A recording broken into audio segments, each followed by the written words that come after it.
Hey guys, welcome back to an episode of 12-Inch Freaky Fanatic. Today we're opening up the Redman Toys Tommy, and this is Joe Pesci's character in the film The Goodfellas. So forget about it.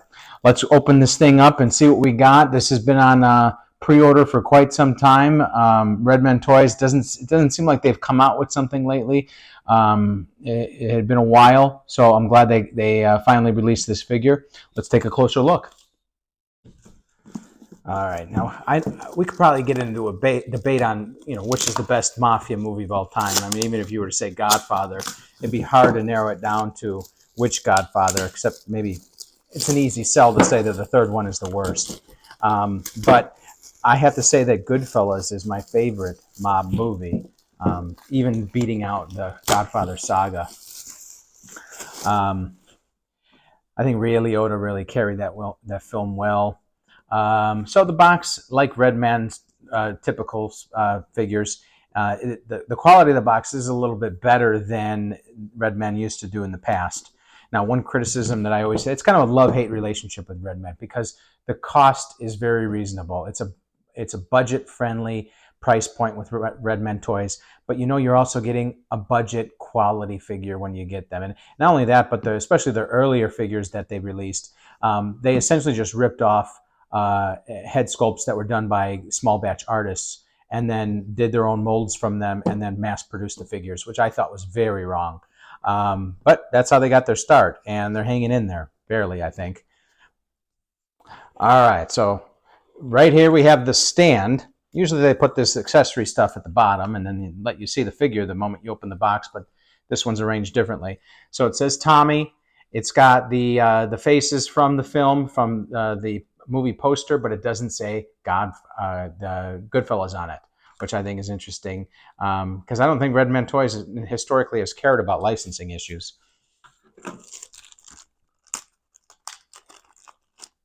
And this one is, it looks like, oh man, I forgot what the significance of this was.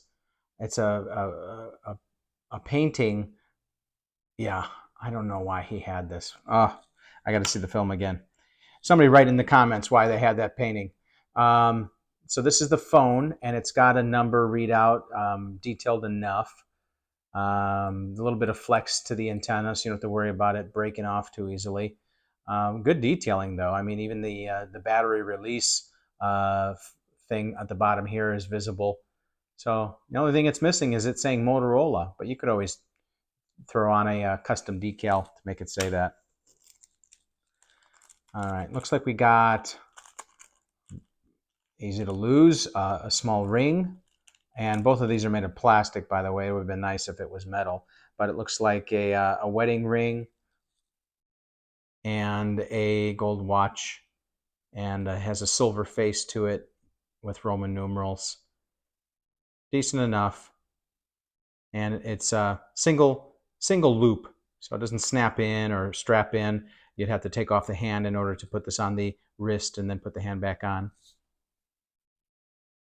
You've got 4 different hands, extra hands. Got here a gun, and does it slide? Yes, it's a little stiff, but it does slide. And magazine come out? Yep, magazine does come out. All the things that you would expect at the bare minimum. This doesn't, oh yeah, that cocks back, so that's good. The only thing that could have been better is if it was weathered, which it isn't, and if it was made of metal. But that'd be asking too much from this brand. Anything else in the top here? No. Okay. Let's get straight to the figure. All right. So on a good note, I'll say that the head sculpt is accurate to what the advertising the production photos look like. All right. But with that being said, neither actually looks like Joe Pesci well.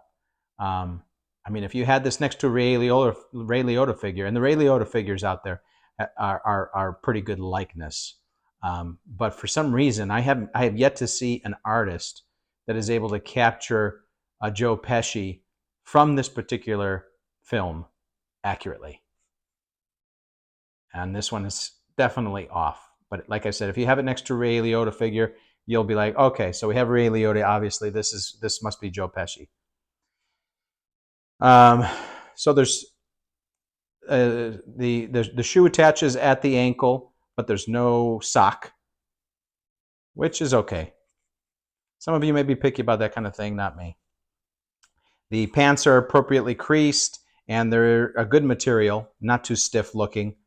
The inside of the blazer is lined a darker gray than the outside, and it does not close if you wanted it to close. Um, the tie is a it'll take some adjusting and maybe some double-sided tape. And then the shirt looks like it does not close as well, unless it's magnetized. Maybe that's the case. Maybe it's magnetized. No, it's not. It just doesn't have any way of closing. So you've got to make sure you have this flipped over nicely.